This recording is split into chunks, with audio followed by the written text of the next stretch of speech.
Olá, estamos começando mais um Entrevistas DPE, um podcast que faz parte da Rádio Defensoria. E hoje o tema é muito sério. Não é um tema comemorativo, como deveria ser, mas é um tema relacionado a lutas e, sobretudo, a conquistar e reconquistar espaços. Hoje a nossa entrevistada é a Nelita Frank, ela que é professora, socióloga, ativista, feminista. E hoje nós vamos falar sobre o Dia Internacional da Mulher, dia 8 de março, e sobre as lutas que vêm junto com ele, né? Não só nesse dia, mas durante o ano todo. Seja muito bem-vinda, Nelita. Obrigada, bom dia a todos e a todas as ouvintes. Eu queria começar te fazendo uma pergunta sobre o que você considera ser mulher? Ser mulher é ter um projeto de vida, é ser independente, ser livre e ter autonomia sobre a sua vida, sobre o seu corpo. Perfeito. A gente às vezes se depara com alguns conceitos mais teóricos, né? Por exemplo, acho que todo mundo já se deparou com aquela frase da Simone de Beauvoir que diz que não se nasce mulher, torna-se uma, né? E frente a tudo que vem nos acontecendo, nos atravessando na sociedade em que a gente vive, tá cada vez mais difícil continuar sendo mulher. Você concorda com isso? Como você enxerga essa situação? Sim, acho que no mundo é difícil ser mulher e cada vez mais difícil, né? As mulheres têm dificuldade nas guerras, a gente vê guerras agora, os ataques ao Irã, a guerra na Palestina, contra a Palestina, entre Palestina e Israel, a guerra entre Rússia e a Ucrânia. E em processos de guerra, as mulheres são as maiores vítimas, mulheres e crianças são as maiores vítimas. Agora, no processo, por exemplo, da Ucrânia, muitas mulheres morrem, crianças morrem na guerra. No processo da Palestina, são centenas de mulheres e crianças mortas, mulheres que sofrem estupros no processo de guerra, que são vistas como moedas de troca, de negociações, de cárcere privado. Então, é muito difícil. Se a gente vem para a América Latina, especificamente, é muito duro para as mulheres viverem, porque não tem segurança para as mulheres. Mesmo em regimes autoritários é pior, mas em regimes democráticos, se não tem segurança para as mulheres e com o machismo imperando e o patriarcado ditando as ordens, é bem difícil para as mulheres viverem Com e certeza. criar seus filhos e filhas. Inclusive, tem uma frase que diz isso, né? Que a luta pelo direito feminino, ela precisa ser constante, porque basta uma crise política, social, econômica para que os nossos direitos, eles caiam por terra. Então, Simone de Beauvoir traz de novo, dizendo que quando se tem crise política, quando se tem regimes autoritários, as primeiras a ser atingidas são as mulheres, justamente porque vêm as questões mais gerais em primeiro lugar e as mulheres ficam sempre no segundo plano. Quando tem corte de orçamento, se corta primeiro nos organismos, né, de política para as mulheres, no caso do Ministério das Mulheres.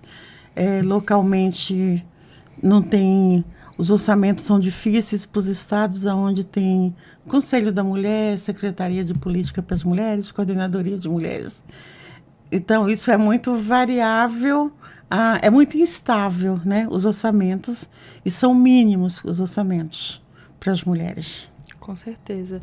E diante de tudo isso, Nelita, o que você acha que o 8 de março representa? O 8 de março é um marco internacional na reivindicação dos direitos e reconhecimento das mulheres como sujeito político de direito. Então, a gente nunca teve nada a comemorar, né? Sim, tem conquistas parciais, conquistas pequenas, mas a luta é constante, a luta é todo dia. E as mulheres lutam, feministas ou não, lutam no cotidiano da sua vida com todas as dificuldades, para trabalhar, para criar filhos, para sustentar a família, para botar alimento na mesa, para poder andar na rua com segurança, que nós não temos, as cidades não são seguras para as mulheres. Roraima não é segura para as mulheres viverem. Roraima é muito perigosa para as mulheres viverem. Inclusive, o nosso estado de Roraima, infelizmente, lidera os rankings nacionais de violência contra a mulher, de estupros de vulneráveis, de feminicídios. Como isso te impacta? É muito dolorido a gente ter que lidar com isso, com as dores das mulheres todos os dias e ver a ineficiência e a ineficácia do Estado brasileiro como um todo, mas também das suas unidades federativas. Então, no caso específico de Roraima, a gente viu, fechamos 2025, saiu um dado recente agora, no início de 2026. Gente, são 540 casos de estupros e estupros de vulneráveis, né? Isso significa que até bebês não estão livres. Né? E sem contar a subnotificação, que é muito grande, né? Você não tem aparato que dê conta de atender a todos os casos ou os casos não denunciados, seja na cidade, na área urbana, seja nas áreas indígenas, nas terras indígenas, seja nas áreas rurais. Então, tem situação. E o que é mais triste é saber que pelo menos 90% dos casos são praticados por pessoas da família, por familiares, pai, tios, irmãos, avós, né, de pessoas muito próximas e de pessoas do círculo social também, né, das famílias. Então, cai por terra que a família é um lugar de proteção. No estado que nós estamos, você vê bebê de 2 meses, 3 meses, 6 meses, 1 ano, 2 anos violados, né? Crianças violadas por parentes. Nós temos hoje no Brasil cerca de 34 mil meninas até 14 anos sendo forçadas a ser mães. E isso é decorrência dos estupros de crianças. Ainda que a legislação permita a interrupção da gravidez a qualquer tempo, sem precisar fazer denúncia nas delegacias. O que na prática não acontece. O que na prática não acontece. Então, as famílias mais pobres, as famílias que não têm recurso, que estão distantes dos serviços, não conseguem serem atendidas. Isso é muito triste, porque crianças que deveriam estar na escola, que deveriam estar brincando, que deveriam estar vivendo a infância, e têm suas vidas, um índice muito grande de vidas ceifadas, porque às vezes são crianças que não têm nem estrutura corpórea para ter uma gestação. E tem várias complexidades em gravidez, em crianças e adolescentes, com muitos riscos que levam a óbitos. Com certeza. E muito se fala e se tem que falar sobre a violência contra as crianças, os adolescentes, as adolescentes, sobretudo. Mas essa semana também saíram notícias de senhoras que foram abusadas sexualmente, né? Uma freira de 82 anos e uma senhora de 71 anos dentro de um ônibus. Então, isso é desesperador pra gente, né? É desesperador, porque você não está segura nas ruas, você não está segura em casa, você não está segura nos meios de transporte, você não está segura em lugar nenhum. Independente da idade. Independente da idade, né? E agora ocorre cada vez mais os estupros coletivos. A gente viu o caso, né, do ano passado, que veio agora, que está sendo preso o adolescente e os rapazes jovens, todos na faixa de 18, 19 anos, sim, no caso do Rio de Janeiro. Mas isso acontece em muitos lugares, né? Ceará, Pernambuco, no norte, né? Em todas as regiões do país, a gente vê isso. E a gente vê, e não tem comoção social. Você não vê comoção social quando você vê uma criança de 2 anos sendo violada, uma mulher de 80 anos sofrendo estupros, uma mulher levando 60 socos no elevador, uma mulher sendo arrastada pela rua, né? E isso, os agressores, os criminosos, porque isso são crimes bárbaros, violentos, são crimes de ódio, que levam a ter tanta barbaridade, tanta crueldade. Os requintes de crueldade é muito grande. né, nos assassinatos, nos feminicídios. Roraima, por exemplo, lidera já há muitos anos, sempre tem números muito altos. 3 mil, 4 mil, 5 mil, 7 mil. Né, se você pegar casos de violência contra a mulher em Roraima, 2023, 2024, sempre na faixa de 7 mil no total. Aí você conta assédio moral, violência psicológica, violência patrimonial, estupros, violência física, ameaças. Quando você chega a totalizar isso, você está sempre na casa dos 7 mil casos. A gente teve o ano passado uma pequena redução, mas ainda assim, de janeiro a outubro, você tinha mais de 6 mil casos. Isso é muito alto. É desesperador, né? É desesperador. E, Nelita, tendo em vista que a maioria desses casos de feminicídio, de violência doméstica, acontecem por parte de um homem que geralmente é o companheiro dessa mulher, ou então um ex-companheiro que não aceita o término, como a gente rompe essa cultura do em briga de marido e mulher não se mete a colher? Ao contrário, em briga de marido e mulher, todo mundo tem que meter a colher. Hoje não é mais necessário ter a denúncia da vítima, né? Qualquer pessoa pode denunciar, um vizinho pode acionar a polícia, no trabalho, um colega de trabalho pode acionar a polícia, pode acionar a Patrulha Maria da Penha, pode acionar a PM, pode fazer denúncia no 180, pedir socorro no 180.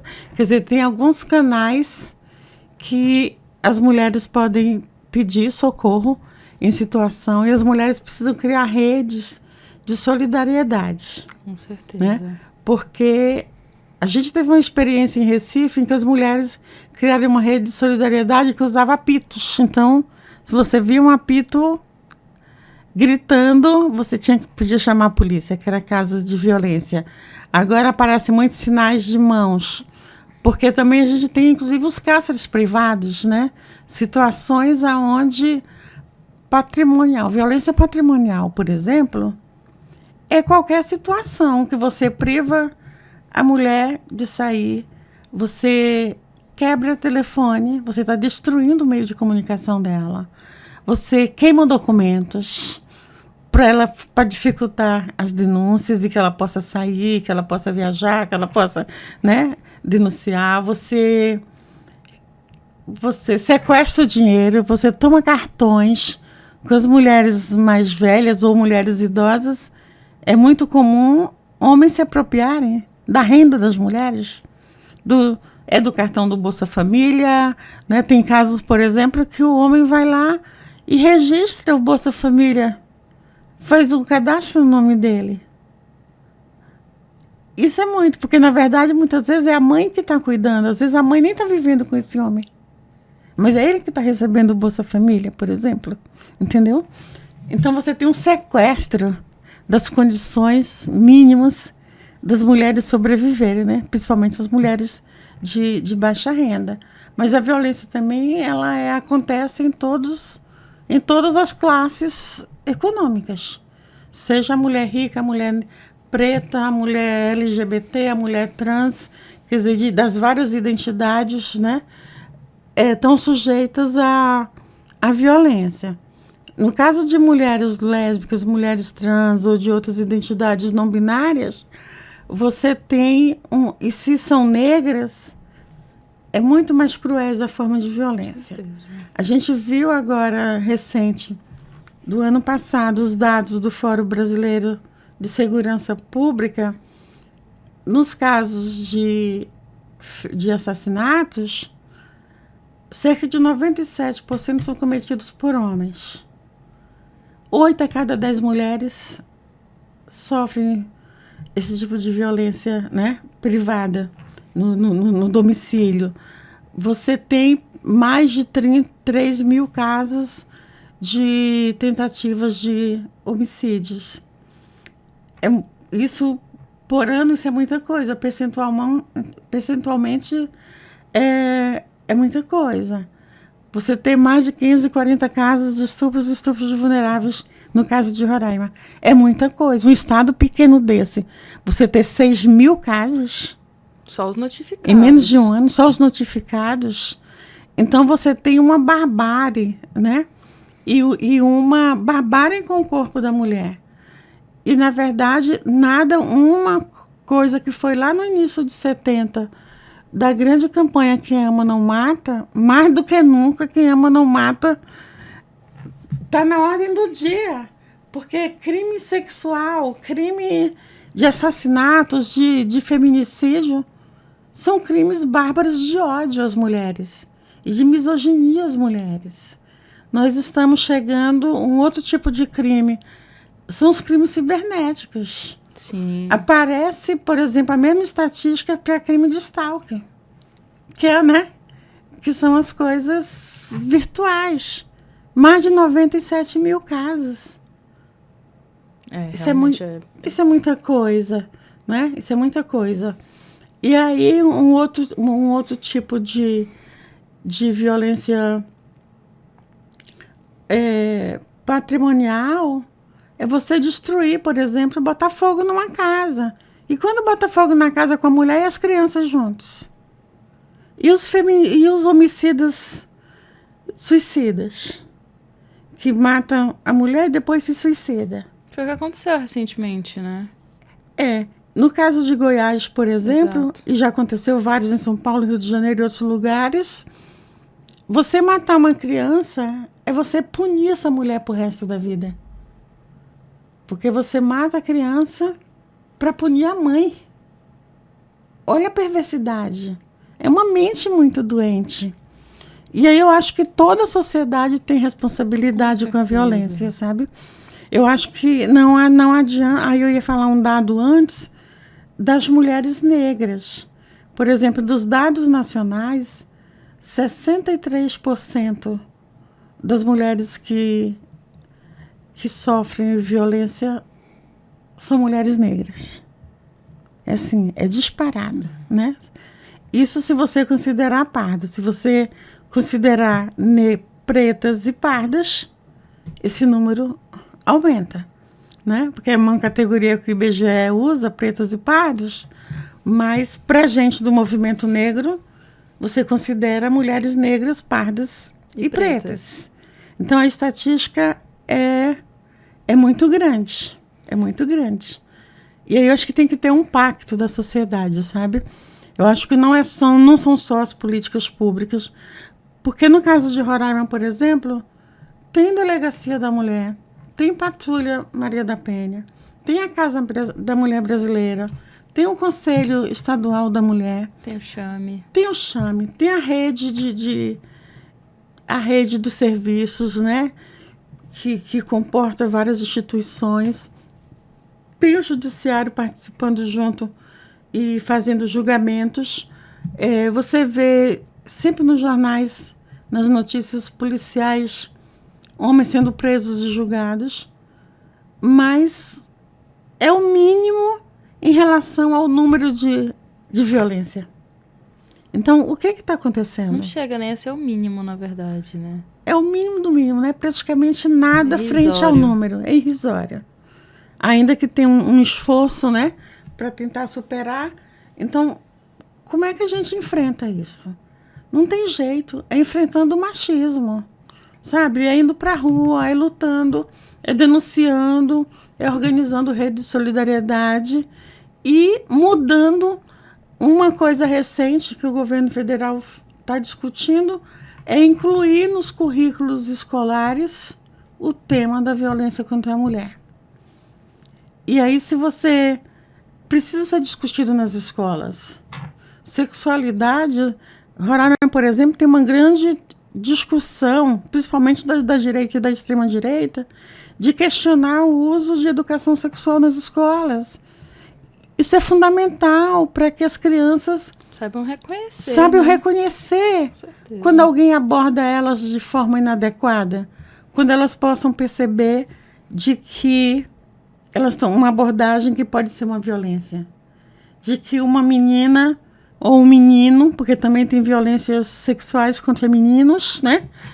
Que essas crianças possam reconhecer na escola ou reconhecer na rua, na vizinhança, uma abordagem de que ninguém pode tocar no corpo dela. Uma criança e criar rede de afeto, e de maior afeto, de maior diálogo entre as famílias e entre as redes sociais de afetividade, né? Nas relações de afetividade. Porque uma criança bem orientada, uma criança educada com esses princípios de não violação do corpo, de não tocar e de confiança na família, ela consegue falar para os pais, num crime cibernético. Ela consegue dizer para os pais, ou na escola, para a professora, se ela está sendo vítima de pedofilia. Se tem abordagem que pode caracterizar uma pedofilia. Né? Então, precisa fortalecer os laços de afetividade também, mas, sobretudo, de diálogo e de confiança. Eu sei que as pessoas têm cada vez menos tempo, as mulheres têm jornadas duplas, as mulheres participam muito mais do processo de educação dos filhos, dos cuidados. Essas responsabilidades precisam ser, ainda que tem homens que participem, mas precisam ser mais divididas, precisam ser mais colaborativas, né? Compartilhar essas responsabilidades de forma mais equitativa. Com certeza. E ainda voltando para a questão da violência contra a mulher, né? É um paradoxo muito grande, uma vez que, segundo dados do IBGE, mais de 50% das famílias brasileiras são chefiadas por mulheres, na maioria das vezes mães solo. E você acredita, Nelita, que esses casos de violência, eles tenham a ver com o fato da mulher estar sempre sendo vista numa posição de subserviência, de cuidado, como se a mulher só servisse para cuidar? Então, também isso, porque a grande parte dos cuidados no Brasil, por exemplo, são destinados às mulheres e cuidados, um trabalho de cuidado não pago. O voluntarismo, por exemplo, é serviço não pago e a maioria é feito por mulheres. Seja em ordens religiosas, seja em escola, seja em redes de bairros, né? Então, um grande contingente de mulheres se mobilizam para fazer o trabalho do cuidado. Foi lançada a Política Nacional do Cuidado, mas não adianta ter política se não tiver orçamento.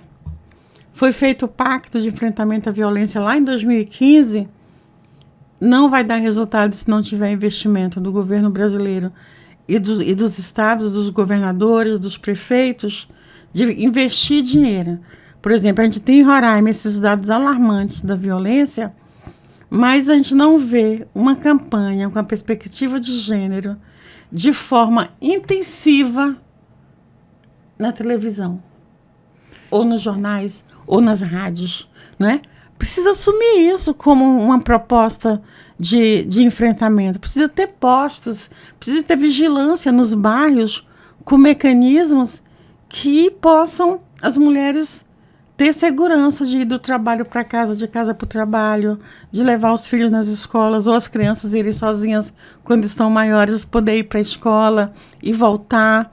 Precisa identificar, fazer convênios com a prefeitura, né? Fazer uma gestão onde cada parte se responsabiliza nesse pacto de civilidade mesmo, onde bairros escuros sejam iluminados. Se tem lâmpada queimada, a população poder dizer, olha, tem que trocar a lâmpada aqui do poste da minha rua, que a rua está no escuro, né? E aí ter, por exemplo, e isso, o sistema de proteção à mulher não é só em relação à segurança pública, porque acho que você precisa ter equipamentos sociais. Você precisa, nos bairros onde falta água, ter lavanderias comunitárias, que já tem em alguns lugares, e é uma demanda grande do movimento feminista. Você precisa ter creche em sistema integral, onde a criança possa passar mais tempo na creche, na escola. Creche em tema integral permite que mães adolescentes que abandonou a escola volte para a escola. Permite que jovens universitárias, inclusive em períodos noturnos, possam deixar seus filhos e filhas para poder estudar, para poder se qualificar e para trabalhar. Tem mulheres que são estupradas quando vão no quintal buscar água no poço. Muita gente não tem água na bica, né, das suas casas. E isso é importante para ter um conjunto de elementos que dê mais segurança e proteção para as mulheres. Porque aí não é a segurança isolada, mas é um conjunto de medidas. Se crianças têm em creche em tempo integral, ela não vai ficar sozinha com um homem adulto em casa, enquanto a mulher está trabalhando, está estudando, está resolvendo coisas na rua, né? Com certeza. A sensação é que a gente vive numa sociedade em que só se preocupa em enxugar o gelo, né? Assim. Exatamente, enxugar o gelo. Então, as medidas, as políticas, elas precisam ser estruturantes. O que é isso? É você ter uma política que ela permaneça independente do governo que assuma a gestão do município, a gestão do estado, a gestão federal, né? Então, isso permita com que, por exemplo, trabalho escravo, que tem ainda crianças, né, em situação análoga, adultos, trabalhando escravidão, também, né? os migrantes. Então, a gente tem programas, por exemplo, de enfrentamento a isso, com verba carimbada especificamente para isso, para a questão do trabalho escravo. Você não pode mexer para tirar para outra coisa, para aplicar ali ou aplicar ali. É voltado para aquilo, né? Tinha os PETs, por exemplo. Tinha que ser específico, não pode ser desviado. O recurso não pode ser desviado, entendeu? Então, tem que garantir isso para que as pessoas possam realmente ter proteção, né?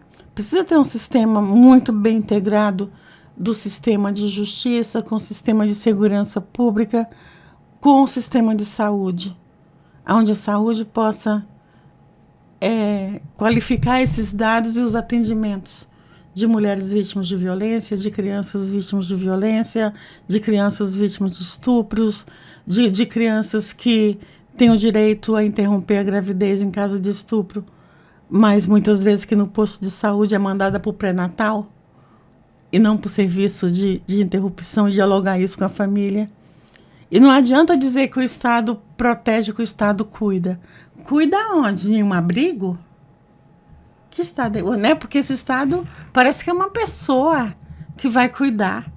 Mas o Estado não é uma pessoa, não é uma família.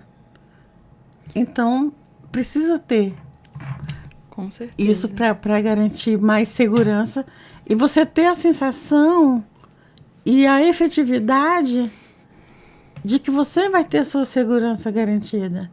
Que uma mulher, quando denuncia um estupro na delegacia, ela possa ter o seu processo correr normalmente e ter informação sobre isso e ter acesso à defensoria, porque eu sei que tem um padrão nas defensorias de renda mínima, né, para ter acesso ao serviço. Mas vai precisar ter mais, com esses dados aqui, vai precisar ter mais promotores e defensores e defensoras públicas. Vai precisar ter mais promotores e promotoras para analisar os casos de processos que vai das delegacias, né, que oferece denúncia para o Ministério Público analisar, encaminhar para o Judiciário. Vai precisar ter mais juízes para julgar esses casos e não ficar acumulando processo por anos, né?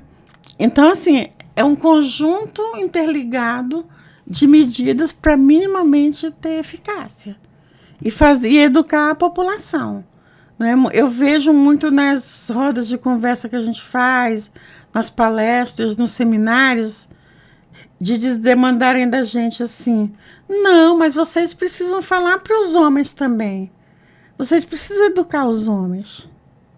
Gente, nós estamos morrendo.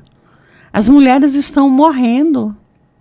Não é papel nosso fazer educação de marmanjo estuprador, de pai estuprador, de avô estuprador. Que o Estado brasileiro faça os serviços de responsabilizar pelos crimes e também inserir de volta na sociedade aqueles que forem julgados e que vão pagar pelos seus crimes. Isso é um outro ponto interessante, Thalita, porque de uns tempos para cá a gente tem visto essas rodas de conversa voltadas a homens, sobretudo agressores, das mais diversas formas de violência, né? E você acredita que essas rodas de conversa elas possam surtir algum efeito? Não acredito. A gente brigou muito para que isso não tivesse contemplado na Lei Maria da Penha. Infelizmente foi contemplado. E naquela época tinha uma discussão, eu diria até certo ponto romântica, de que os homens iam se endireitar. Aí não vão fazer educação com os homens. Depois de uns anos saiu uma pesquisa de que a maioria dos homens que eram mandados para processos de reeducação e de sistemas de educação voltavam a cometer crimes, os mesmos tipos de crime. Ainda tem mais. Tem homem que comete um estupro ou que pratica uma violência contra a mulher, doméstica ou na rua, ou de outra ordem de crime contra as mulheres. Os caras sabem os artigos que eles são inseridos. Teve um caso de um policial da aeronáutica que estuprou uma mulher indo para o trabalho, uma pessoa que ele não conhecia. E ele veio de carro, pegou a mulher, levou no apartamento dele. Foi uma violência bárbara, que teve até uma certa comoção em Roraima. A delegada, na época, ela ficou estarrecida. Quando foi isso?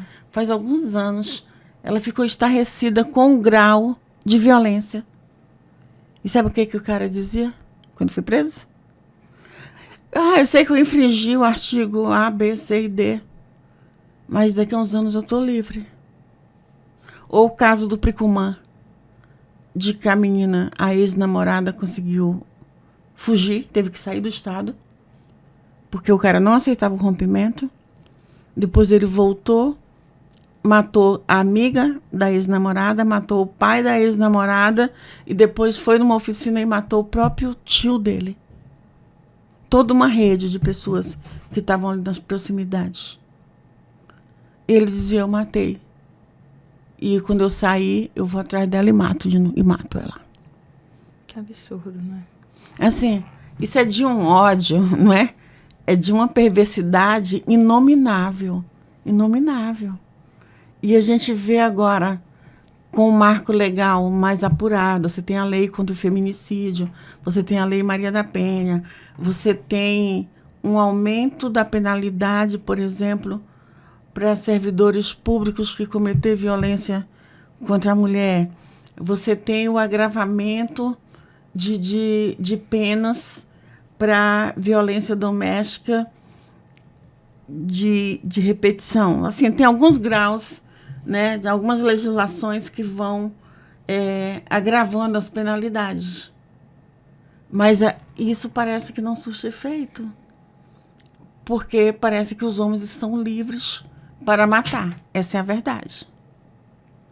A gente viu o caso agora da menina de Minas Gerais. Uma menina de 12 anos com um homem de 35 anos. Sabe o que é mais assustador, Nelita? É que são tantos casos que é impossível lembrar de todos. É impossível lembrar, né? Assim, eu estou lembrando rapidamente, porque a gente vai vendo casos. Tem uma hora que você fica muito sem conseguir reagir no momento diante de tanta brutalidade. Porque um sistema de justiça, no caso do desembargador, que dizia que tinha uma relação de afetividade e que depois ele volta atrás porque ele foi pressionado. E está sendo investigado. E depois ele próprio está também, sendo né? investigado, né? Ou um outro caso de que foi liberado o cara que cometeu a violência. As mulheres têm razão quando diz que o sistema, quando libera um criminoso, ele está dizendo que o crime compensa, que vale a pena matar mulheres. E isso é de uma tristeza, de uma crueldade, é de uma desumanidade, né? Com certeza. E aí eu acho que a sociedade toda precisa mobilizar sobre isso. Precisa mobilizar, precisa ir para as ruas, precisa cobrar das instituições não pode dar trégua para as instituições. Tem que estar ali no pé, cobrando e denunciando instituição que não toma medida e que não apura casos de violência contra a mulher. E falando nessas ações, nos movimentos sociais, nas ações que partem da própria sociedade, das minorias, você integra a AMB e o NUMUR, né? Você pode explicar para quem está assistindo a gente o que é a AMB, o que é o NUMUR e quais são as frentes de atuação? A AMB é a Articulação de Mulheres Brasileiras. Tem agora 32 anos. Foi uma articulação feita para a Conferência do Cairo, na década de 90, início da década de 90, e para a Conferência de Beijing, na China. E do Cairo foi a Conferência de População, e em Beijing foi a Conferência sobre a questão racial, e foi feita essa articulação nacional para que as mulheres brasileiras pudessem participar. De lá para cá, a AMB tem atuado em várias frentes, fazendo incidência política no Congresso Nacional para que tenha projetos de leis de proteção às mulheres, mas também atuando contra projetos de leis que ferem o direito das mulheres, que na relação do aborto e dos direitos reprodutivos são dezenas de projetos aonde tentam o tempo inteiro legislar sobre o corpo das mulheres, né? Que isso é uma outra coisa que reforça a questão da posse de propriedade do corpo da mulher. E a gente tem que pressionar para que esses projetos não passem no Congresso Nacional. A AMB faz incidência junto ao sistema eleitoral para ter paridade, para ter mais recurso para campanhas de representatividade das mulheres na política. Faz o monitoramento de políticas públicas voltadas para as mulheres no executivo, propõe ações, participa do fórum, agora está no fórum da política de cuidado, demandando lá orçamento para que essa política seja efetivada. Ela foi aprovada o ano passado, no Observatório da Violência contra a Mulher. E faz muito movimento de rua, o ativismo político, de fazer passeatas, de fazer atos públicos, de fazer formação política sobre violência, sobre direito, sobre o corpo da mulher, sobre a justiça ambiental, sobre os agrotóxicos, né, como isso interfere na saúde das mulheres, mas na saúde da população como um todo, na poluição de rios, na questão ambiental de uma forma geral. Tem uma frente de justiça socioambiental na AMB, participa da Frente Nacional pela Legalização do Aborto em Defesa dos Direitos Reprodutivos e pela não criminalização dos movimentos de mulheres, atua com a formulação de políticas públicas, como eu já falei, e atua sobre a questão racial, assim, as principais frentes que a AMB atua. O Núcleo de Mulheres é um coletivo de mulheres, é o primeiro coletivo feminista em Roraima. Foi criado no 8 de março de 1998. A gente fez uma carta de Boa Vista sobre isso, reuniu mais de 100 mulheres indígenas, trabalhadoras rurais e mulheres da cidade. E a gente tem alguns temas que a gente tem se dedicado. A violência desde sempre, desde a criação, com rodas de conversa, com seminário. Fizemos, alguns anos atrás, uma audiência pública que reuniu mais de 500 mulheres na universidade. Tiramos uma carta que mandamos para várias autoridades e que precisamos atualizar essa carta e voltar a exigir, né, que ela seja pedindo o cumprimento do resultado da audiência pública. Atuamos com os direitos reprodutivos, com a justiça ambiental, com a questão da saúde integral das mulheres também, e na questão da democracia e política para as mulheres, de participação política. E atuamos fazendo ativismo de rua, os movimentos, os atos, mas também fazendo formação política para as mulheres. E a formação política, não necessariamente uma formação política partidária, mas uma formação política para que as mulheres tenham consciência e consigam identificar quando são vítimas de violência, quando conseguem identificar e monitorar recursos para que as políticas sejam efetivadas, que consiga participar das conferências e fazer proposição de política. A gente saiu ano passado, né, de conferência de direitos humanos, conferência de igualdade racial, conferência de política para as mulheres, com várias propostas, e a gente quer ver isso efetivado, tanto no âmbito do município quanto no âmbito do Estado e do governo federal, né? Foram mais de 4.000 mulheres na conferência de política para as mulheres. Foi mais de 1.500 mulheres na conferência de igualdade racial, onde as mulheres estavam lá também demandando. E a gente atua dialogando com os próprios companheiros, homens, de organizações de movimentos sociais mistos, chamando a atenção de que eles têm responsabilidade de combater o machismo, ele tem responsabilidade de dialogar com outros homens sobre a questão da violência. Porque não pode ser uma responsabilidade só das mulheres, sabe? Porque os homens atuam muito na questão econômica, na questão política, na eleição, no parlamento, mas as mulheres são demandadas a falar de tudo, a saber de tudo e a enfrentar tudo.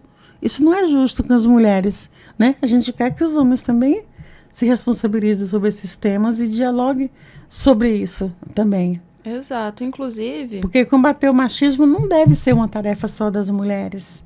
Inclusive, Nelita, me corrija se eu estiver errada, mas eu tenho a impressão de que a AMB e o NUMUR são movimentos de mulheres para mulheres, mas que, para além disso, a gente precisa de homens que tenham... que assumam a sua posição de responsabilidade dentro da sociedade para dialogar com outros homens. E de que forma esses homens podem ajudar mesmo no enfrentamento à violência? Um exemplo muito prático. A gente tem muitos exemplos agora, por exemplo, para quem assiste Big Brother em Brasil. Se alguém pratica uma violência contra a mulher, seja com agressão, com gritaria, com xingamentos, com desvalorização, e você está numa roda de pessoas, o homem está agredindo, como aconteceu anteontem, e os outros estão de braços dados, rindo, sorrindo, ele está sendo conivente com aquela violência, né? Se uma mulher está sofrendo violência no trabalho, os colegas e as colegas têm responsabilidade sobre isso, de denunciar os assédios morais, os assédios sexuais no trabalho. Ele ou ela não pode ser conivente. Em rodas de futebol, homens que vai para a roda, sai do futebol e vai para barzinho ou vai para qualquer círculo social ou que vai discutir política depois e fala sobre o corpo da mulher e os outros se riem, né? Que fala da menina bonitinha, gostosinha, que anda de minissaia, como se a minissaia, a roupa definisse a mulher. Ele tem responsabilidade. Ele tem que dizer para quem está do lado dele de que aquilo não é possível, de que aquilo não é admissível. E se fosse com a filha dele, com a mulher dele, com a mãe dele, com a irmã dele, o que ele faria? Então, tem mulheres no círculo dele que estão sujeitas a viver essas violências. Então, são coisas muito práticas que são possíveis dos homens participar e discutir com outros homens sobre isso. Uhum. Não pode... discute para futebol, mas não pode... Ele fala sobre o corpo da mulher, quem ele vai pegar, quem ele pegou, compartilha intimidades. E é normal? Eles precisam falar sobre isso com responsabilidade e assumir seu papel no enfrentamento à violência e não reforçar a violência, o preconceito e a misoginia. Sim. A gente está dizendo agora, e vamos dizer nessa campanha, que as mulheres, a gente tem dito em todas, mas nessa a gente está dizendo para todos os partidos, e que todas as mulheres que participar de campanha não podem passar pano para homem agressor. Se no seu partido tiver homem que pratica violência contra a mulher, mude de partido. Mude de partido, denuncie o camarada e impeça que ele seja candidato. Inclusive, isso me leva a outra pergunta, Nelita, que já para a gente não adiantar, né? De que forma as mulheres que estão mais conscientes sobre todas essas violências que nós estamos vivendo podem ajudar outras a se conscientizarem também? Porque existe também uma frase que fala que a opressão, ela só dá certo quando os próprios oprimidos ficam ali no meio dos opressores repetindo esses discursos, que repetem, que é muito comum, por exemplo, na questão racial, né? Tem um discurso repetido e de reforço ao racismo, de reforço ao preconceito. Na violência contra a mulher, você vê homens e mulheres repetindo. Ah, é porque ela gosta de apanhar. Ah, é porque quem mandou sair com a roupinha curta? Pô, ela saiu na balada, ela deveria estar em casa e não na balada. Ok, a mulher não tem direito? A menina não tem direito a ir pra balada? Usar a roupa que ela não quiser. tem direito a usar? Tem direito a usar a roupa que ela quiser, tem direito de ir pra balada, tem direito a beber, tem direito a ficar embriagada, tem direito a fazer o que ela quiser. Mas isso não é senha para que ela seja vítima de violência e que o homem acha que pode abordar e fazer o que quiser. Porque isso é muito ruim, porque e tem um sistema que reforça isso, né? O capitalismo com o sistema patriarcal e o racismo são sistemas que estruturam a violência de maneira geral, mas que estruturam a violência contra as mulheres. Então, não é possível você aceitar que a mulher seja objeto e posse dos homens. Porque é uma coisa muito antiga que foi passando de geração em geração, aonde o homem tinha poder total sobre as mulheres. Então, tem homens que, até há pouco tempo atrás, o crime de honra ainda era previsto no Código Penal. Acho que deixou de ser em 2005, né? Em 2005, com uma lei de uma deputada do PT do Espírito Santo, que conseguiu aprovar, tirar isso tirar o crime de honra, né? Do código, abonar isso no Código Penal. Então, o sentimento de um homem que não aceita o término de uma relação, ou que não aceita os crimes, agora tá acontecendo. Sempre aconteceu, mas agora com mais visibilidade. Você não conhece o sujeito. Ele inverte o caso da menina que foi assassinada dentro da casa dela, de uma pessoa que ela não conhecia, que quis se relacionar com ela, e ela abortou a ideia, ela bloqueou no telefone. E ele vigiou a casa dela e pulou o muro e assassinou, porque ela não quis namorar com ele. E está se repetindo isso com muita frequência. Toda semana Toda são vários são casos, vários assim, e vários. Ou então o homem que não aceita romper a relação com a namorada, com a ficante, com a esposa, que persegue a ex-esposa. Gente, isso não é amor. Isso é você querer manter o domínio sobre o corpo da pessoa, sobre a pessoa, e achar que ela não tem direito, e achar que a mulher é um objeto que deve ser posse e propriedade do homem. As mulheres não são propriedade de homens. As mulheres são pessoas inteligentes, trabalhadoras, com ideias e com direito de viver em liberdade e segurança e exercer a sua autonomia sobre o que ela quer fazer. Não é possível que um homem quer ter a posse da mulher e quando não tem, mata. Né? Isso não é mais aceitável. Não, definitivamente. E como que a gente pode transformar esse medo mesmo, né? Acho que não tem outra palavra. Esse apavoro em uma mobilização coletiva? E tem vários momentos de grandes mobilizações. Só que eu vejo que as mobilizações não podem ser só em casos de grandes repercussões.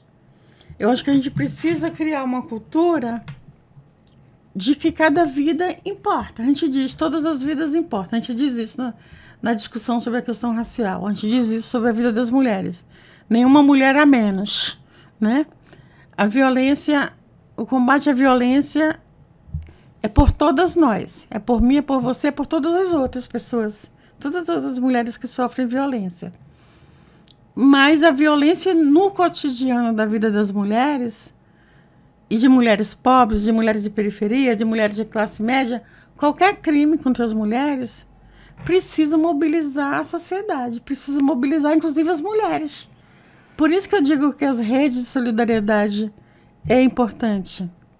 Ver uma notícia de um crime sexual contra a menina ou contra a mulher ou contra pessoas Já teve caso em hospital. Não é só no Brasil, lá do caso do anestesista que violou a mulher na hora do parto. Recém-parida. Recém-parida. Ainda na preparação.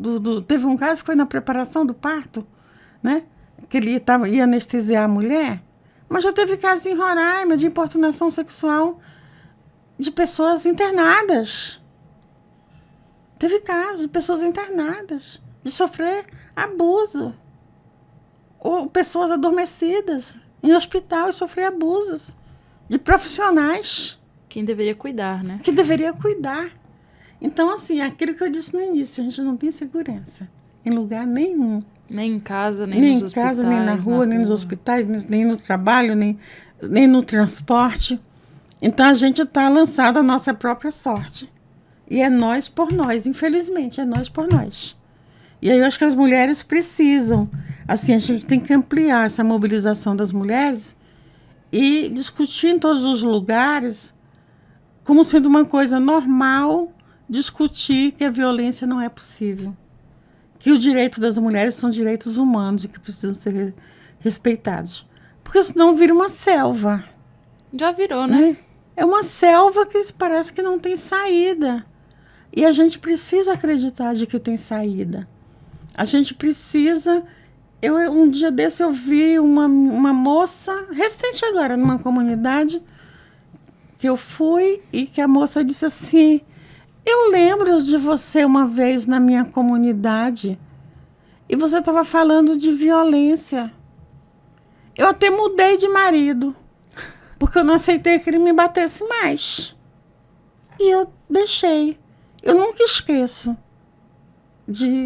daquele encontro com você. Encontrei uma outra que eu não conhecia, que eu ajudei sem conhecer. Tipo assim, a mulher apanhou até desmaiar e depois o cara botou fogo na casa. E alguém socorreu. Essa pessoa ficou sem nada, sem patrimônio, sem documento, sem nada. E uma colega me liga e diz: o que eu faço? Ela não tem nem roupa. Eu disse: se estiver muito machucada, leva para o hospital imediatamente e aciona a polícia. Se estiver em condições de andar, de falar, leva para a delegacia imediatamente, para o lugar mais próximo que tiver. E depois ela vai precisar de suporte jurídico para continuar. E o cara era um policial. Era um policial. Que, em tese, deveria defender as pessoas em situação de insegurança. Essa menina teve que sair um tempo de Boa Vista, porque o cara ameaçava as testemunhas. E eu fiquei sem saber quem era. Depois a história passou, uma coisa que não veio tanto a público. E aí, um tempo desse... E depois eu conheci essa mulher, anos depois. E ela disse: ah, é você, Canelita. Você sabia que você me salvou? Assim, mas isso é um grãozinho de areia, né? É um grãozinho de areia nesse mundaréu aqui de caso de violência. Então, por isso que eu digo, é importante que cada pessoa se responsabilize e que você não desqualifique a vítima, que você não desqualifique qualquer denúncia. Porque às vezes você diz: não, essa aí apanha, mas ela está acostumada, ela gosta. Não, nenhuma mulher gosta de ser ferida, de ser machucada, de ser humilhada, de ter a cara partida, de ter o corpo mutilado. Com certeza. Né? Ninguém gosta disso. E aí acho que é preciso mais solidariedade e validar essas mulheres que fazem uma denúncia de violência ou que pedem socorro. Uma hora, mesmo aquelas que têm repetição, porque é um ciclo, né? A violência é um ciclo, tem dependência emocional, muitas vezes tem dependência econômica. Não é uma coisa assim que num estalo de dedo você rompe com um ciclo durante anos ou muito tempo vivendo de violência, seja dos pais ou seja dos irmãos, e depois é dos companheiros ou companheiras, né? Porque também tem violência em pessoas do mesmo sexo que têm relações afetivas, não é só em casais héteros.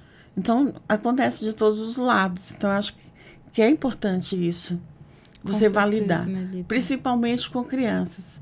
Nenhuma professora, nenhum pai, nenhuma pessoa que vive com uma criança nunca diga você está enganada ou diz a criança está mentindo, a criança está inventando. A criança não inventa. Então, pode até apurar lá na frente que a criança inventou alguma coisa. Mas no primeiro sinal que a criança der, você tem que validar aquela queixa e tentar saber, procurar, investigar, acompanhar, porque essa criança pode estar dizendo que ela é vítima ou que a coleguinha é vítima e alguém próximo dela não validar. Porque tem o hábito também de não validar a voz de criança, né? Parece que criança, que jovem, não tem direito à fala, não tem direito... Aquela frase horrorosa de que crianças só devem ser vistas e não ouvidas. Não né? ouvidas. Então, precisa ser ouvidas. E uma queixa de uma criança precisa ser... Você ter muito ouvido apurado e paciência para ouvir. Com certeza, né, Lita? É realmente assustador. E eu acho que é, como você bem falou, né? É um trabalho de conscientização árduo de educação, e contínuo. Contínuo. E porque, assim, a sensação que eu tenho, por exemplo, é que a palavra feminismo, ela assusta muito mais do que feminicídio. Assusta muito mais, que é um desserviço. Porque o feminismo, na verdade, ele é uma teoria do conhecimento e, ao mesmo tempo, é um movimento social. Então, quando você não tinha mulheres na ciência, ou que mesmo com mulheres na ciência que não era vista, a ciência foi feita por quem? Pelos homens. As leis eram feitas por quem? Pelos homens. Então, o feminismo veio como uma teoria do conhecimento para fazer análise sobre o cotidiano e a vida das mulheres a partir da produção científica das próprias mulheres, das observações e das análises que as mulheres fazem com outro olhar, que não é necessariamente um olhar neutro, um olhar masculino. Então, as conquistas de voto foi as mulheres que construíram. A gente fez agora, recente, né, em março, no início de março, a questão do voto feminino. Que ainda não fez nem 100 anos. Que não fez né? nem 100 anos. A gente fala muito da Berta Lutz, né, que foi uma das que encadeou, mas a gente teve mulheres lá no passado, muito antes da Berta, que também lutaram pelo voto, que chegaram a ser parlamentar, né? A gente teve o lobby do batom. O lobby do batom foram feitos por mulheres feministas valorosas, pela primeira geração da década de 70. Tudo que a gente tem na Constituição hoje, o direito das mulheres, de garantia que nós temos, de participação política, de formulação de política pública, de orçamento para as mulheres, das leis para proteger as mulheres, foi fruto de mulheres valorosas que vieram antes da gente e que garantiram isso na Constituição e que tentam tirar a todo tempo. A própria Lei Maria da Penha, você é muito mais jovem do que eu, mas a Lei Maria da Penha, as pessoas só lembram da Maria da Penha na cadeira de roda. Mas o caso da Maria da Penha, o Brasil não solucionou e a denúncia foi para a OEA, para a Organização dos Estados Americanos, que tem uma corte que apura nos tratados aqueles crimes que não são solucionados. E quem apoiou ela foram os movimentos de mulheres. E aí, o crime sem solução, o Brasil foi condenado. Mas antes disso, as mulheres fizeram um consórcio de organizações feministas, 10 ou 12 organizações feministas, fizeram uma proposição de um projeto de lei. Estava no início do primeiro governo Lula, tinha recém-criado o Ministério das Mulheres, que naquela época ainda era Secretaria Nacional das Mulheres, e a gente apresentou ao Ministério a proposição, a minuta do projeto. E o Ministério comprou essa ideia e propôs um projeto de lei ao Congresso Nacional. Isso foi discutido, enviado para a bancada feminina, que naquela época ainda era pequena. Esse projeto ficou engavetado, não era discussão, não era discutido, não era aprovado. A gente fez manifestação na rua. A gente colheu não sei quantos milhões de assinaturas para o projeto ser discutido no Congresso. A gente fez aqui em Boa Vista passeata, ato público, colagem murais para discutir o tema da violência e a aprovação do projeto. Teve audiências públicas com o povo do direito, assistentes sociais, psicólogas, com os movimentos de mulheres. Roraima não fez audiência pública, mas muitos estados fizeram audiência pública para poder discutir a lei. Depois de aprovada no Congresso, foi outro tempo para garantir a aprovação no Congresso. E depois o presidente Lula sancionou. Sancionou, mas para implementar teve uma resistência enorme do sistema de justiça, de juízes, de promotores, de advogados, para questionar a lei. A lei foi questionada, inclusive, no Supremo Tribunal Federal. Uhum. E o Supremo julgou que a lei era legal e que valia. E, Nelita... Você tem, só te interrompendo, só para concluir, teve recente, hoje já tem muitos juristas e advogadas feministas discutindo a questão de gênero e discutindo a questão dos julgamentos de casos com conteúdos muito machistas e conservadores. E o Conselho Nacional de Justiça criou um protocolo junto com o Ministério da Justiça, o Ministério do Trabalho, o Ministério Público Federal, várias instituições federais, e criou um protocolo de julgamento baseado em gênero. Só que a gente tem que vigiar, infelizmente. Como todos os nossos direitos. Como todos os nossos direitos. Nelita, essa situação que a gente vive, ela está muito ligada ao fato de que não temos muita representatividade feminina na política, né? Mas como que a gente faz para ter uma representatividade feminina, mas, sobretudo, mulheres que lutem por mulheres? Porque muitas delas chegam ao poder, mas não focam nas políticas voltadas às mulheres. Então, isso tem a ver com o sistema político partidário. A gente construiu a questão das cotas, que agora tentam, há 2 anos para cá, tentam o tempo inteiro mudar o sistema de cotas de gênero e cotas para as mulheres na política. Tentam mudar os recursos que são do fundo partidário que vai para os partidos nos processos eleitorais. A gente tem o quê? Menos de 15%, talvez no máximo 15% de representação de mulheres no Congresso Nacional. Tem muita prática política de mulheres que estão muito associadas com o viés conservador do seu partido ou do marido. É política como família, como extensão da família, sabe? Aqui em Roraima tinha muito isso. O homem é prefeito, daqui a pouco a mulher é prefeita ou é vereadora ou é deputada. De governo a mesma coisa. E acaba elegendo mulheres que parece que a eleição é uma extensão do poder político do macho, do poder político do homem. E vai projetando essas mulheres.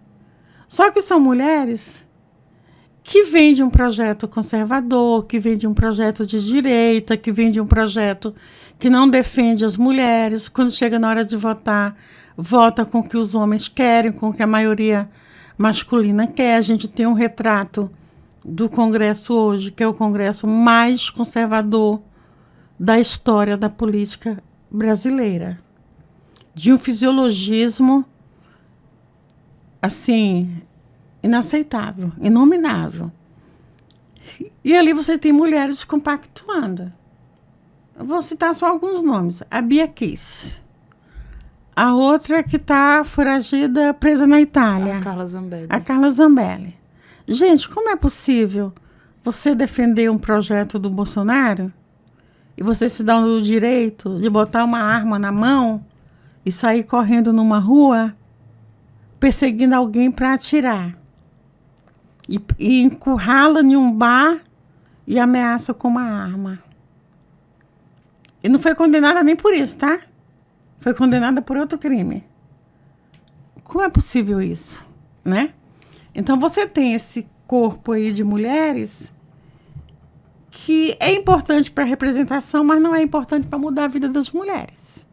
Acho que nem para representação. E nem para né? representação, mas por ponto de vista de um projeto de direita, de um projeto para sustentar os homens e percentualmente dizer que tem X% de mulheres versus X% de homens na composição do Congresso, ou de uma Assembleia, ou de uma Câmara,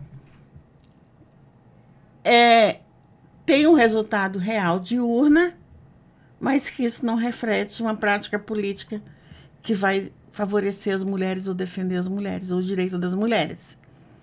A gente está dizendo agora, dizendo sempre, mas reafirmando agora, que as mulheres, não basta ser mulher para você votar em mulher. Então sempre aparece uma frase assim: vote em mulher. Vote em mulher, as mulheres têm que votar nas mulheres. Eu vou dizer que alguém vota numa Carla Zambelli ou que vota sei lá, Júlia mulher, Zanata? Né? De uma mulher que nunca, uma Bia Kiss, de uma mulher que nunca defendeu nenhum direito da mulher, que valida a propriedade privada, que valida um garimpo ilegal, que valida, sei lá, relações com crime, com a bancada do boi, da bala e da Bíblia, sabe? Que fere o direito das mulheres. É inadmissível. Então você tem que votar em mulheres que vai defender de fato e de direito o direito das mulheres. Não é o fato só de ser mulher que vai mudar a realidade das mulheres. E eu acho que as mulheres precisam ter isso muito claro, principalmente nessa eleição, que é um foco de virada para a gente garantir, porque você teve um país que viveu o negacionismo por 4 anos, que liberou armas e municiou as pessoas, né, com armas, militarizou escolas, que negou o direito de mulheres, de negros, de população de LGBTQIA+. Negro valia quanto vale uma arroba, né? A filha foi resultado de uma fraquejada. Sim, são coisas tão horrorosas e tão machistas e tão perversas. Eu perdi uma irmã na pandemia. Muitas famílias perderam várias pessoas da família na pandemia. E você dizer que uma pandemia como foi a Covid-19, que era uma gripezinha, você se recusar a comprar vacina, é um genocida. Então, como votar em pessoas que apoiam esse tipo de ideia? Assim, está centrado na figura do ex-presidente, mas arrebanha um certo número de gente. E alguém dizer assim, com tanta naturalidade, eu sou de direita, eu sou de extrema-direita, e você votar em qualquer pauta que diga respeito aos direitos de trabalhadores e trabalhadoras. Gente, são os trabalhadores e trabalhadoras que sustentam esse país, que formam a mão de obra desse país. A agricultura familiar, que o movimento Sem Terra é um movimento tão importante e que produz alimento, a agricultura familiar é quem mais põe comida na mesa do brasileiro. O movimento de Trabalhadores Sem Terra foi fundamental para garantir alimentos na época da Covid. E ainda é fundamental. Ainda é fundamental. É fundamental quando vai apoiar toneladas de alimentos para enchentes, para desabrigados, em qualquer situação, entendeu? Então não dá para dizer que são criminosas. Então você não pode criminalizar o movimento social, que é tão importante para o desenvolvimento do país. A agricultura familiar, no passado, lá atrás, a coleta era feita pelas mulheres. As mulheres têm uma importância fundamental na produção de alimentos da agricultura familiar. E todos os trabalhadores da agricultura familiar. Então, isso é importante e tem uma contribuição para o país. E aí você vai vetar qualquer projeto e vai criminalizar um movimento que é importante para o país, sabe? Então, é muito ruim, porque, na verdade, é um jogo de você descredibilizar os movimentos sociais e diminuir a resistência do movimento de mulheres, do movimento de LGBTQIA+, PN+, dos movimentos de trabalhadores e trabalhadoras da agricultura familiar, dos atingidos pelas barragens, dos ambientalistas que estão tentando garantir, junto com os outros movimentos, que se derrube menos árvores, que mantenha a floresta em pé, dos indígenas que defendem os seus territórios, que defendem um garimpo ilegal que contamina rios, que contamina peixes, que contamina pessoas. Olha o estudo da Fiocruz sobre mulheres grávidas. Gente, a quantidade de pessoas contaminadas por garimpo, por mercúrio, por exemplo, que é resultado de garimpos, pelo menos no estudo da Fiocruz, 700 vezes mais do que o permitido pela Organização Mundial da Saúde. Você tem... Assustador, né? É assustador. Ainda mais pra gente que vive Ainda mais em pra Roraima. gente que vive em Roraima, que vive na Amazônia, que depende dos rios, que depende da floresta, sabe? A quantidade de trabalhadores nessa Amazônia grande, nesses estados da Amazônia. A gente reclama do calor em Roraima. E a gente vê a cidade inteira tá cortando as árvores das calçadas, né? Você passa aqui, é um desmando de cortar árvore. E a gente com esse calor, e todo mundo reclama do calor. A gente viu... A tendência é piorar, né? A tendência é piorar. A gente viu a seca do ano passado. A gente viu aquela cobertura de fumaça por não sei quanto tempo, que você não conseguia respirar direito de noite. E o hospital infantil lotado de crianças com problema respiratório, a rede pública de saúde abarrotada de gente com problema respiratório. E a gente, por isso que a gente diz que é importante a gente lutar pela questão ambiental. E não são só as mulheres. E aí as mulheres ambientalistas sofrem muita violência e assassinatos e ameaças por defender o meio ambiente. Por defender um ambiente saudável para todas as pessoas. São defensoras ambientais e defensoras de direitos humanos. Por defender um direito previsto na Constituição. Na Constituição, um direito fundamental. A gente está sendo atacada por defender direito fundamental, garantido na Constituição. Realmente é assustador, né, Nelita? E agora que a gente está se encaminhando para o final, eu gostaria que você deixasse um convite para quem está em casa para participar do movimento dia 8 de março. No domingo, 8 de março, que é o Dia Internacional da Mulher, estamos com um conjunto de organizações de mulheres, organizações sindicais, com a CUT, com o Sindicato da Universidade, a SESDUF, com o Sindicato da Saúde, os Sintras, o NUMU, as Mulheres Camponesas, o MST, as pastorais sociais, Pastoral da Juventude, com a TE, com a Bruna Lee, que são organizações da população LGBTQIA+, com o Movimento Negro Unificado, com um conjunto de organizações sociais, dos movimentos sociais.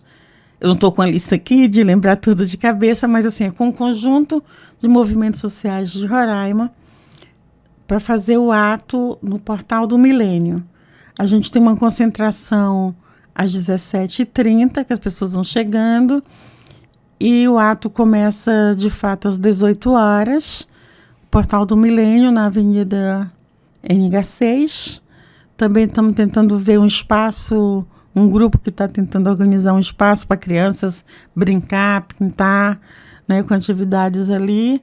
Vamos levar o batuque do Bloco das Embucetadas. E aí dizer o que é o bloco rapidamente, que eu não sei se dá tempo. O bloco, na verdade, é um termo que muita gente se associa com a genitália feminina. Mas embucetadas no dicionário diz respeito a mulheres indignadas, as mulheres bravas. E a gente deu esse nome para o bloco com essa indignação do que acontece na vida das mulheres. É um bloco de carnaval, né? É um bloco de carnaval, mas é um batuque que a gente está fazendo para fortalecer o NUMU nas ações políticas, para fazer batuque com juventude, oficina de arte com juventude, para levar para os movimentos. Então tem um batuque com agogô, com caixa toral, com surdo, né? Temos um grupo de percussão, né? É um grupo de percussão. E a gente fez o lançamento no carnaval, fizemos uma festa, Apresentamos também numa festa do PT. Aí vamos levar esse batuque mesmo como percussão, não como bloco, mas como percussão, para o ato no dia 8. E é de você reinventar. As pessoas perguntam por que esse nome? É um nome porque estamos indignadas, é um nome que a gente quer ressignificar isso, que não se refere ao corpo da mulher. Se refere a uma atitude política de contracultura, de você contestar as mazelas, contestar a violência, contestar tudo que a gente tem de questionamento nessa sociedade. E o bloco reflete muito isso, o batuque reflete isso.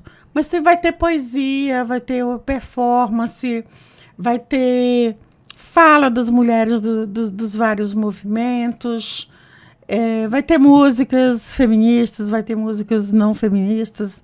Enfim, vai ser um ato bem bonito no Portal do Milênio. A gente está chamando todas as mulheres indígenas, as mulheres não indígenas, as mulheres camponesas e as mulheres aqui da cidade, pedindo e chamando que todas possam ir ao ato e fazer uma grande mobilização das mulheres contra a violência, contra os feminicídios, contra os estupros de vulneráveis, os estupros de maneira geral, contra a precariedade das mulheres, contra o trabalho da dupla jornada das mulheres, contra a escala 6x1, que é uma luta que está colocada no movimento sindical, mas também colocada no movimento das mulheres, de grupos que estão dedicados a essa luta da escala 6x1, e denunciar tudo isso e se juntar com vozes múltiplas para poder falar disso e denunciar essas mazelas todas. Perfeito, Nelita. Então, reforçando, no domingo, dia 8 de março, concentração a partir das 5h30 no Portal do Milênio. No Portal do Milênio. Perfeito. E às 18 horas, começando com as atividades do ato. Perfeito, e então. Contamos com todo mundo e todas as pessoas estão convidadas.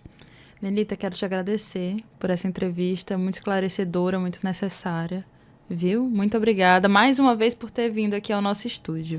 E obrigada a vocês, obrigada à rádio pelo convite, a gente está à disposição. É muito bom estar aqui, poder conversar e poder colocar isso para a sociedade também, para os ouvintes, para os ouvintes da rádio, né? Que eu acho que a rádio é um meio de comunicação importante porque atinge vários lugares, atinge várias pessoas, várias camadas, e é os momentos que a gente tem também para estar dialogando com a própria sociedade e com as pessoas que estão nos ouvindo. Com certeza. Muito obrigada. E você que chegou até aqui, muito obrigada pela sua audiência. Eu reforço que caso você seja uma mulher que esteja passando por uma situação de violência ou conheça alguma, não esqueça de ligar no 180 ou então procurar uma delegacia da mulher. Eu deixo aqui o meu apelo para que todo esse tipo de violência seja combatido. E até o próximo programa. Tchau, tchau.